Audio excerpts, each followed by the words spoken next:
don't know much about him, but his aura, his wrestling style, and the very few time he's grabbed a mic, I am always listening and I always want to hear more.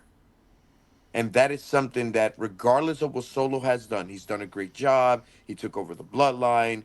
He beat the shit out of Paul Heyman. You know, he looked strong after a very long time of losing, which might be the reason why his aura isn't there for me as a tribal chief.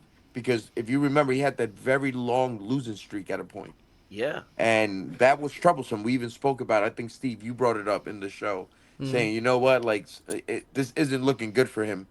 Um, but he rebounded from that. But for that reason, and Jacob Fatu looking so unbeatable from day one, is like, all right, well, this guy reminds me of when Roman came in as the first time as this heel character, that he was unstoppable.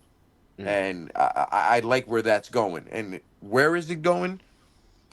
The fact that I don't know and I can't give a direction is awesome, Mm. right? Because that means I could be surprised whichever way they go. But I do think it is away from Solo. Yeah, and I think because here's the thing: even looking at Solo now, you go, he's good, but is he beating Cody for the big belt good? And he's not there yet. And you're like, but he No, could get there, right? Like in your head, you're always thinking this: Solo could get there. Jacob's already there.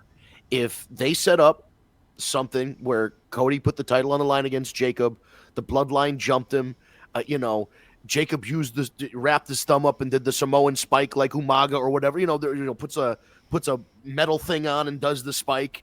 I don't know, there's a way.